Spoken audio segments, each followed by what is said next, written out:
Vamos para cima, pessoal. Professor Ritson Lucas na área. Vamos continuar estudando a Lei de Introdução às Normas do Direito Brasileiro. Você já sabe que aqui no Brasil as autoridades aplicam a legislação brasileira por conta do princípio da territorialidade. Todavia, existem algumas exceções. Dessa forma, a nossa territorialidade ela não é absoluta. A doutrina fala que o nosso princípio da territorialidade é uma territorialidade mitigada. Por que mitigada? Porque existem exceções. Em alguns casos, mesmo aqui no território nacional, nós podemos aplicar a legislação estrangeira e nós vamos ver quais são as hipóteses previstas na LINDB. Então, o primeiro caso é a respeito do Estatuto Pessoal. Quando eu falo Estatuto Pessoal, é o Estatuto da Pessoa. O que seria esse Estatuto Pessoal? Nada mais é do que a lei que vai determinar as regras sobre os direitos de família da pessoa, sobre a capacidade da pessoa, será que ela é absolutamente incapaz ou relativamente incapaz, sobre o nome, sobre o começo da personalidade, a partir de quando que eu considero ela pessoa, a partir de quando que ela tem capacidade de direito, e sobre o fim da personalidade, quando que acaba a existência da pessoa. Para eu saber os direitos de família, as regras sobre o nome, as regras sobre capacidade e personalidade, eu tenho que saber qual é o estatuto pessoal da pessoa. E o estatuto pessoal da pessoa é definido pela lei do país do domicílio dela. Então, a regra que vai definir os direitos de família, capacidade, nome e personalidade é a lei do país do domicílio da pessoa. Então, se eu tiver um estrangeiro aqui no Brasil, eu olho para aquele estrangeiro e eu sei que ele tem domicílio, por exemplo, na Itália. Se ele tem domicílio na Itália, as regras de direitos de família, capacidade, nome e personalidade dele serão estabelecidas conforme a lei italiana. Se eu tiver alguém que tem domicílio na Alemanha, as regras sobre direitos de família, capacidade, nome e personalidade vão ser conforme as leis da Alemanha. Se eu tiver alguém com domicílio na China, as regras sobre direitos de família, capacidade, nome e personalidade serão conforme as leis chinesas. Isso é estatuto pessoal.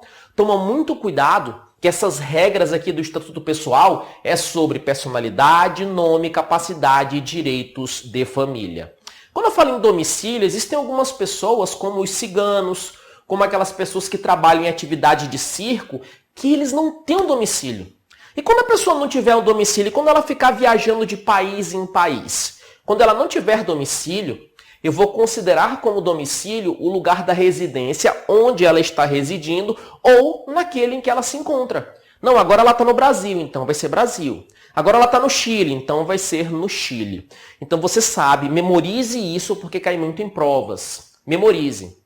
As regras sobre direitos de família, capacidade, nome e personalidade, eu obedeço o estatuto pessoal, eu obedeço a lei do país do domicílio da pessoa. E se não tiver domicílio, o lugar da residência ou naquele em que ela se encontre. Beleza? Um ponto importante previsto na LINDB, e eu procurei organizar aqui de uma forma que fique mais fácil para você compreender.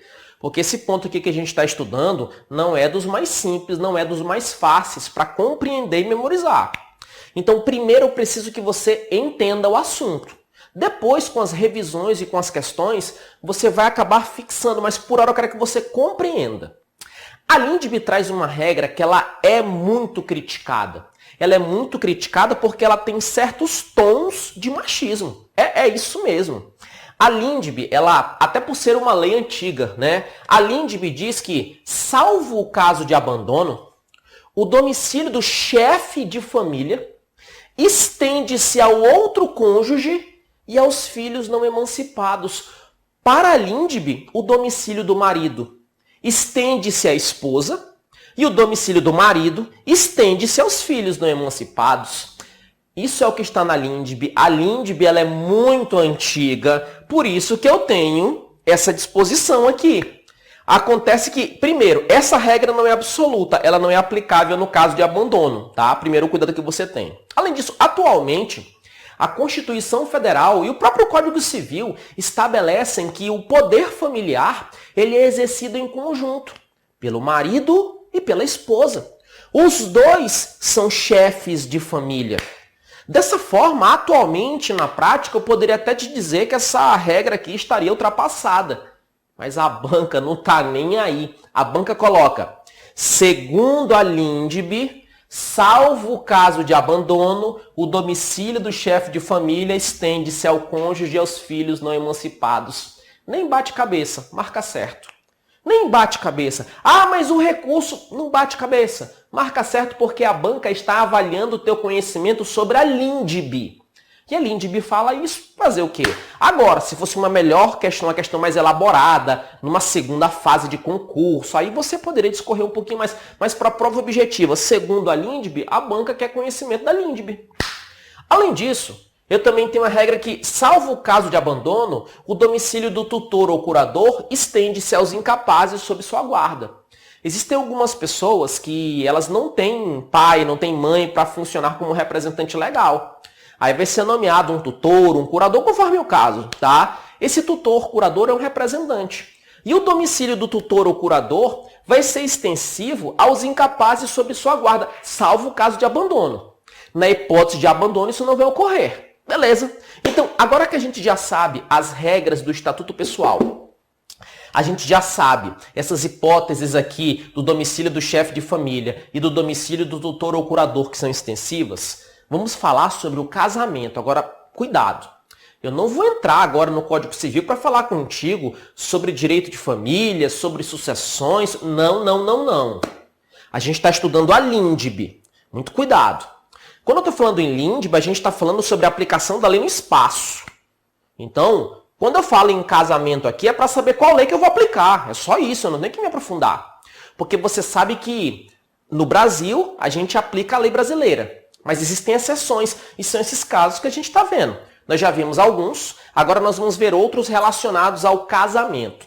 Quando a gente fala casamento, aquelas pessoas que se casam, a gente dá o nome de nubentes. Então, o que são nubentes? São as pessoas que se casam. Então, quando eu falo em casamento, regra, as normas que vão reger o casamento são aquelas relativas ao estatuto pessoal dos nubentes. E qual que é o estatuto pessoal dos nubentes? O domicílio deles. Então, quando eu falo estatuto pessoal, domicílio, isso é uma regra.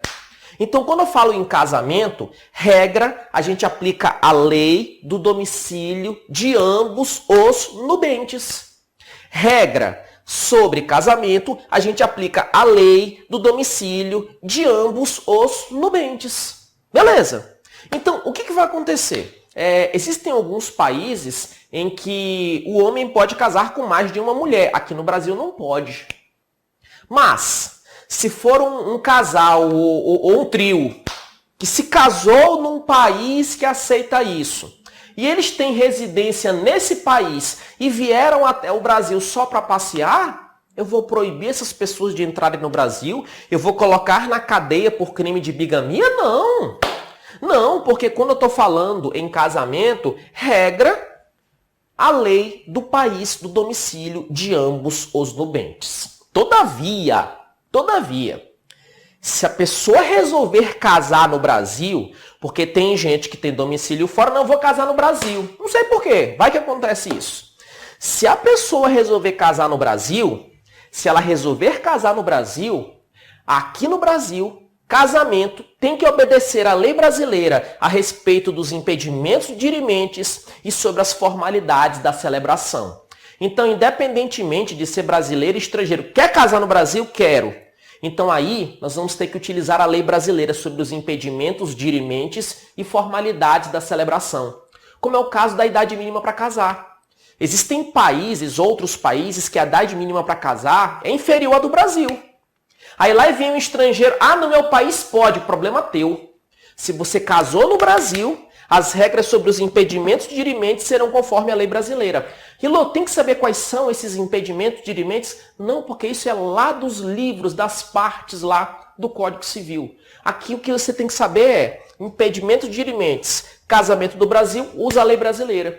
E as formalidades da celebração, casou no Brasil, lei brasileira também. É interessante observar que os estrangeiros que resolvam casar no Brasil, se eles quiserem, Eles podem casar perante a autoridade diplomática ou consular do país de ambos os nubentes. Então, se eu tiver um casal de chilenos que queiram casar no Brasil, eles podem optar casar perante a autoridade diplomática consular do Chile, do país de ambos os nubentes. Mas não se esqueça, casou no Brasil, usa a lei brasileira a respeito dos impedimentos dirimentes e das formalidades de celebração. Agora que a gente gravou esse ponto aqui, eu vou falar para ti sobre a lei aplicável na hipótese de validade de casamento e regime de bens, porque a regra é a mesma. Então, para eu saber se um casamento é válido ou não, para eu saber qual é o regime de bens legal, previsto em lei ou convencional, as partes podem fazer um acordo, tantos por cento para isso, tantos por cento. Para eu saber a lei que eu vou aplicar para saber se o casamento é válido e a lei que eu vou aplicar para definir o regime de bens, regra, lei do domicílio de ambos os nubentes. Essa é a regra. Então, quando eu estou falando em casamento, regra, lei do domicílio de ambos os nubentes. Validade do casamento, regra, lei do domicílio de ambos os nubentes. Regime de bens, regra, lei do domicílio de ambos os nubentes, porque esse é o estatuto pessoal. Estatuto pessoal. Eu não falei contigo aqui que direitos de família, personalidade, esse é o estatuto pessoal. Agora, cuidado. Cuidado.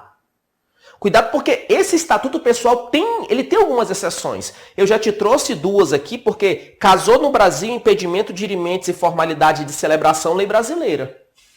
Agora nós vamos ter mais.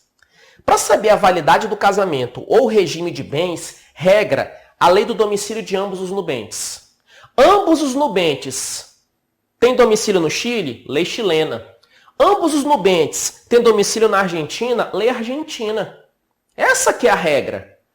Mas e quando os nubentes têm domicílio diverso? E aí? É aí que cai em prova. É aí que a banca dá. Porque quando eles têm o mesmo domicílio, no mesmo país, é tranquilo. É aquele país. Agora, quando os nubentes têm domicílio diverso, isso pode acontecer? Pode. Às vezes um tem residência num país e outro tem residência em outro país. Isso acontece. Professor, mas como que vai casar à distância? O casamento assim não dá certo. Se dá certo ou não dá certo é problema do casal. Para a prova você tem que saber que isso é possível e tem que entender que na hipótese de nubentes com domicílio diverso, não tem como eu aplicar a lei do país de ambos os nubentes, porque são de domicílios diversos. Então qual lei que vai prevalecer? Vai prevalecer a lei do primeiro domicílio conjugal. Qual foi o primeiro país que eles tiveram domicílios juntos? Na prova, ele coloca último domicílio conjugal, mas é primeiro domicílio conjugal. Rilu, pelo amor de Deus, é muito detalhezinho. Calma, calma. Eu sei que você é um pouquinho enrolado, mas em provas, o que ele vai te perguntar é o seguinte. Para eu saber as regras sobre os direitos de família, capacidade, nome e personalidade, a gente utiliza qual lei? A lei do país do domicílio da pessoa. Não é isso que a gente falou? Pois é, falei sobre isso para você. Mas eu também te trouxe outros pontos importantes.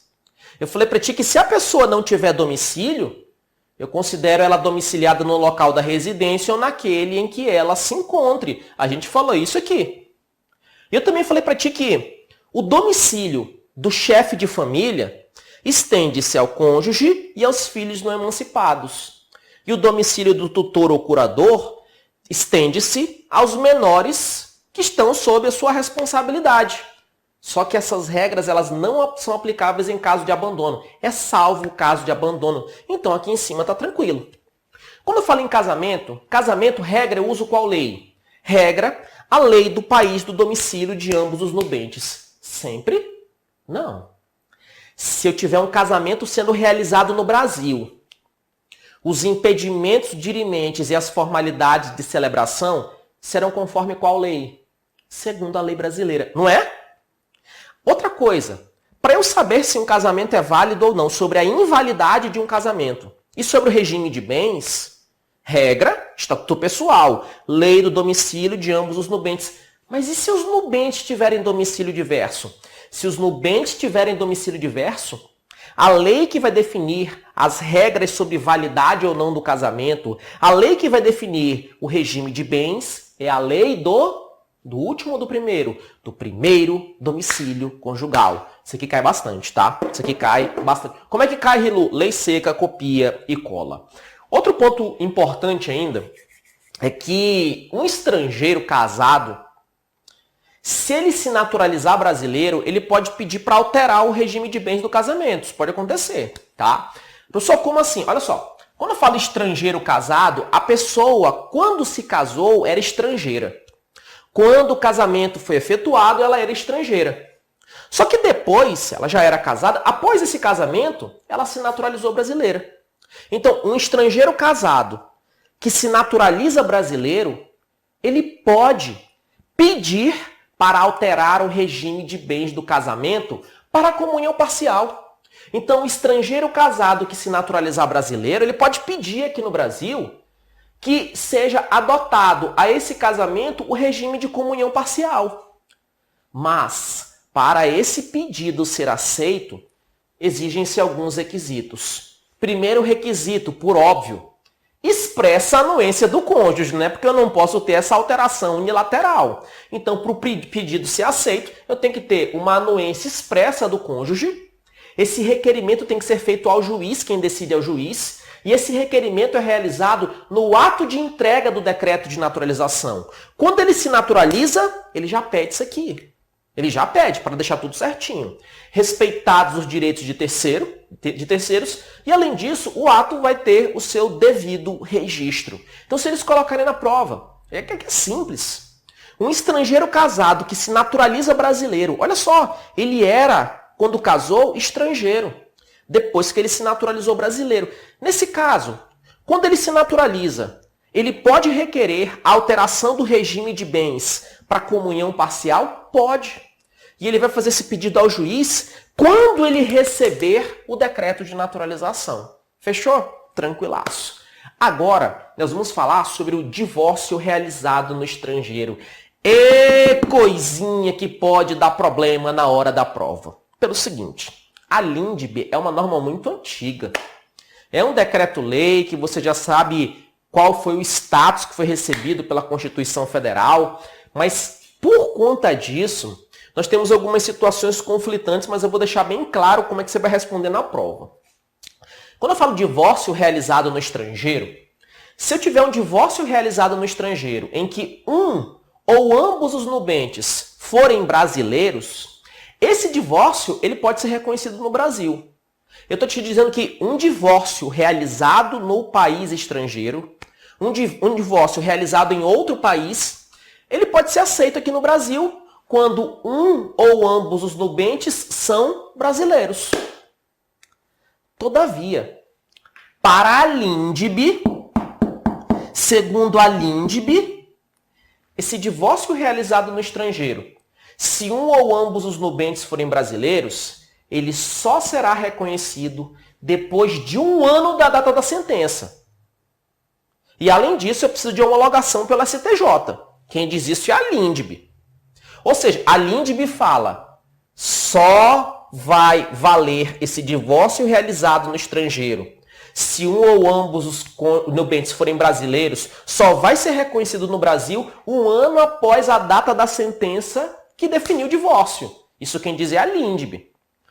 Ou então, se foi antecedida por separação judicial por igual prazo. Ou seja, se teve separação judicial antes por 1 ano, aí eu não preciso esperar mais 1 ano, né? Porque já teve 1 ano, hipótese em que vai ocorrer imediatamente. Mas de uma forma ou de outra, eu preciso de 1 ano. 1 ano da data da sentença, que determinou o divórcio, ou antes 1 ano de separação judicial. Quem diz isso é a LINDB. E eu tenho que ter homologação pela STJ ainda. Então, se cair segundo a LINDB, precisa de 1 ano, ponto. O problema é que a nossa Constituição Federal, no artigo 226, parágrafo 6º, ela fala que o casamento se dissolve pelo divórcio. E a Constituição nada fala desse negócio de 1 ano. E o Código de Processo Civil, no parágrafo 5º do artigo 961, ele diz pra gente que esse divórcio realizado no estrangeiro, quando eu tenho um ou ambos os nubentes brasileiros, ele produz efeito no Brasil independentemente de homologação pela STJ. E não precisa de 1 ano. Rilu, pera lá. Para o divórcio realizado no estrangeiro, valer no Brasil, quando um ou ambos os cônjuges são brasileiros, precisa de 1 ano ou não precisa?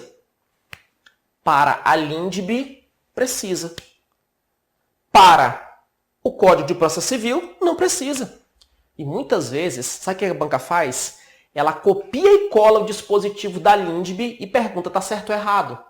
Aí o candidato, mas o CPC, se ela pergunta segundo a LINDB, ela quer a LINDB.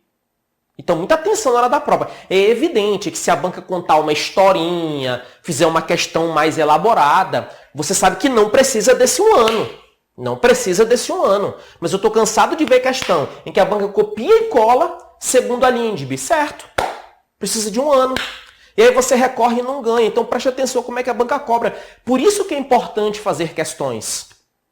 Agora, se a banca fizer uma questão melhor elaborada e colocar segundo a Constituição, segundo o ordenamento jurídico, precisa ou não precisa de 1 ano? Não precisa de 1 ano e nem de homologação pela STJ. Fechou? LINDB, 1 ano. Se não for LINDB, não precisa de 1 ano.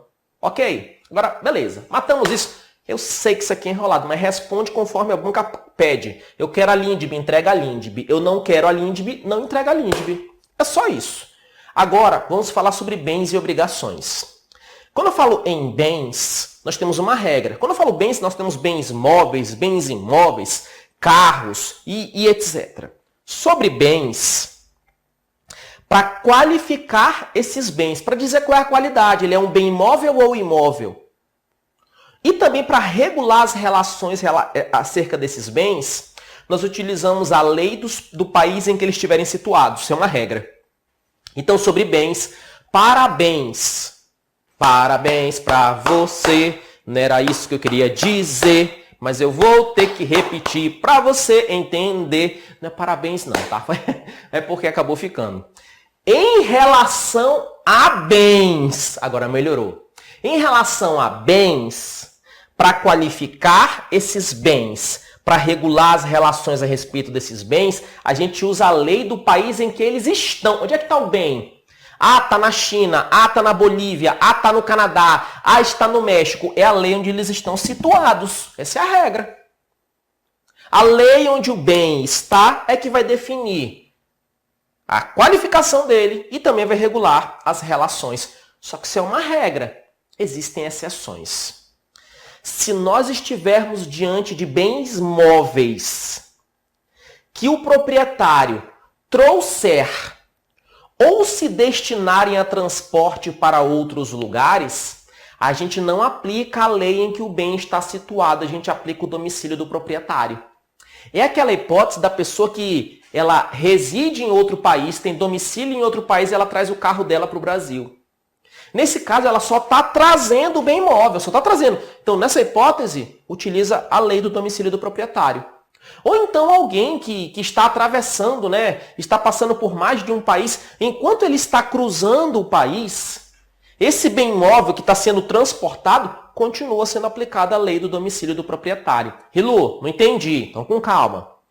Sobre bens, qual é a lei que eu utilizo para qualificar e regular as relações dos bens? A lei onde eles estão situados. Fechou? Agora, se for um bem imóvel que a pessoa está trazendo para o Brasil, ou então ele se destinou a transporte, só está passando pelo Brasil, eu uso a lei onde eles estão situados? Não dá para usar a lei onde eles estão situados, porque eu estou trazendo, ou ele está passando, ele está em movimentação. Então, nesse caso, lei do domicílio do proprietário. Fechou? Outra exceção a essa regra da situação dos bens é a respeito do penhor. Quando eu falo penhor, cuidado, penhor é uma coisa, penhora é a outra. Penhor é um direito real de garantia. Você já deve ter ouvido falar do penhor da Caixa Econômica. Tá? Penhora é um ato de constrição judicial. O oficial de justiça vai penhorar um bem em cumprimento a uma ordem judicial. São coisas distintas.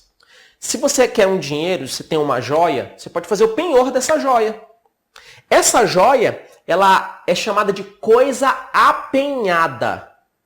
Coisa apenhada. Quando eu falo em penhor, Sobre penhor, eu vou ter a coisa apenhada. E sobre penhor, para regular o penhor, a gente usa a lei do domicílio da pessoa que tem a posse da coisa apenhada. Quem é que foi com a posse? Ah, foi João. Então, a lei do domicílio de João. Então, vamos lá, com calma. Sobre bens. Bens. Para qualificar os bens, para regular as relações a respeito dos bens, lei do país em que eles estão situados. Só que eu tenho exceções.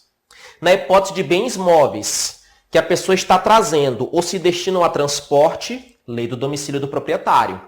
Penhor, lei do domicílio em que a pessoa tem a posse da coisa apenhada. Quem está com a posse da joia tem domicílio onde? Então vai ser essa lei, tá? De quem está na posse. Então, penhor, lembra do P, ó, letra P. Penhor começa com a letra P, posse. Então, aqui a gente fecha bens, vamos falar das obrigações. E muito cuidado que eu não vou entrar na parte de obrigações do Código Civil. É só para saber qual é a lei que aplica.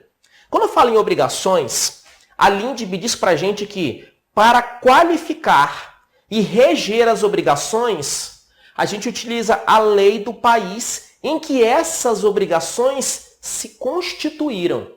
Bens, onde estão situados.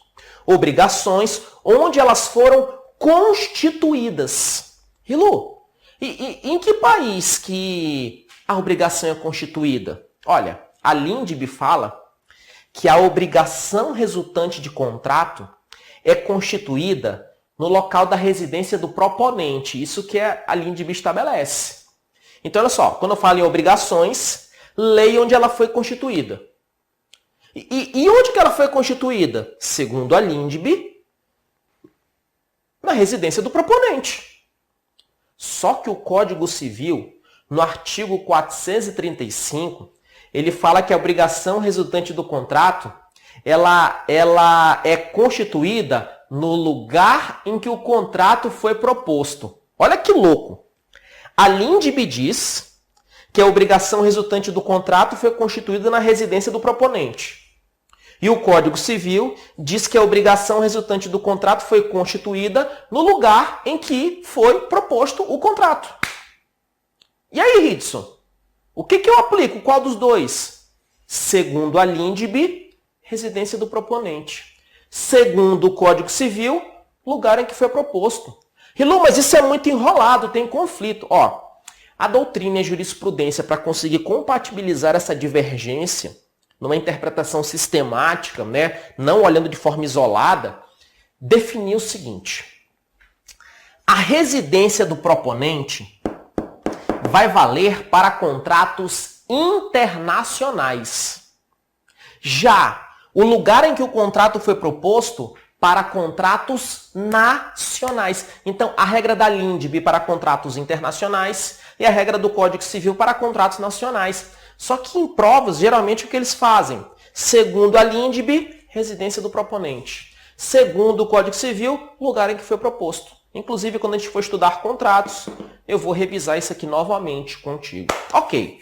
Outro ponto importante é que a LINDB estabelece que se a gente tiver uma obrigação e essa obrigação tenha que ser executada no Brasil e ela dependa de forma essencial, ou seja, tem uma obrigação que foi definida em outro país, mas foi definido que ia ser executada no Brasil. E o outro país falou, ó, para ser executada no Brasil e com validade, tem que ter escritura, tem que ter isso. Então, isso é uma forma essencial, porque foi definido que só vai ser válido daquele jeito. Então, nessa hipótese, essa obrigação que tem que ser executada no Brasil, como ela depende de forma essencial, eu vou observar ela, vai ter a forma essencial. Mas, na hora de executar essa obrigação no Brasil, eu posso olhar as regras da lei estrangeira? Sim. Na hora de executar essa obrigação no Brasil, admite-se a peculiaridade das leis da lei estrangeira. Mas não sobre tudo. Somente sobre os requisitos extrínsecos, externos do ato. Olha, eu sei que você lê isso aqui, você quer saber o que é contrato, você quer saber o que é obrigação, mas não faz isso, pelo amor de Deus, porque na prova aqui, ele só troca extrínseco por intrínseco. Só. Ele te pergunta o seguinte, eu sei que é muito detalhezinho e é normal você ter dificuldade, mas eu preciso que você compreenda. Sabe quando que você vai verificar aqui se você está por dentro ou não do assunto na hora de resolver as questões? Então, ó, quando eu falo em bens, lei do país em que eles estão situados, não é? Mas essa regra é absoluta? Não. Lembra que eu te falei que se eu tiver bens móveis que o proprietário está trazendo ou se destinam a transporte, aí não é o local onde eles estão. Aí é a lei do domicílio do proprietário, não é? Penhor. Penhor, eu uso a lei em que a pessoa que tem a coisa apenhada, em que a pessoa tem a posse da coisa apenhada. Agora, obrigações, onde é mais enroladinho. Quando eu falo em obrigações, as obrigações, eu uso a lei em que elas foram constituídas. Segundo a Lindbe, elas são constituídas aonde? Segundo a Lindbe, a obrigação resultante de contrato é constituída na residência do proponente. Depois, mais à frente, a gente vai ver que lá no Código Civil fala diferente, né? Agora, toma muito cuidado. Eu posso ter uma obrigação definida em outro país e executá-la aqui no Brasil? Posso. Mas quando eu estiver executando essa obrigação no país que foi definida lá fora, eu posso utilizar a lei estrangeira na hora que eu estiver executando? Posso. Mas, sobretudo, não. Eu posso observar as peculiaridades da lei estrangeira sobre os requisitos extrínsecos externos. Sobre os requisitos intrínsecos, não. Sobre os requisitos internos, não. E na prova, ele só vai trocar extrínseco para intrínseco. Beleza? Então, ó, olha o que a gente estudou. Eu falei para ti que, sobre o Estatuto Pessoal, a lei do país do domicílio da pessoa regula as regras sobre a personalidade, começo da personalidade e fim, o nome, capacidade, direitos de família. Quando a pessoa não tiver domicílio, eu considero ela domiciliada no local da residência ou naquele em que ela se encontre. Salvo o caso de abandono, o domicílio do chefe de família estende-se ao cônjuge e aos filhos não emancipados. E o domicílio do tutor ou curador se estende aos incapazes sob sua guarda, salvo o caso de abandono. Sobre casamento, regra, a gente utiliza a lei do domicílio de ambos os nubentes. Se o casamento for realizado no Brasil, é aplicável a lei brasileira sobre os impedimentos dirimentes e sobre as formalidades de celebração. O casamento no Brasil de estrangeiros pode ser realizado perante autoridades diplomáticas ou consulares do país de ambos os nubentes. Sobre a validade do casamento e o regime de bens, legal ou convencional, regra, lei do domicílio de ambos os nubentes. Mas se os nubentes tiverem domicílio diverso, primeiro domicílio conjugal. Qual foi o primeiro local que eles tiveram domicílio juntos? Um estrangeiro casado, que se naturalizar brasileiro, ele pode requerer a adoção do regime de comunhão parcial, desde que tenha expressa anuência do cônjuge, requeira ao juiz no ato de entrega do decreto de naturalização, respeite os direitos de terceiro e esse ato tem que ser registrado.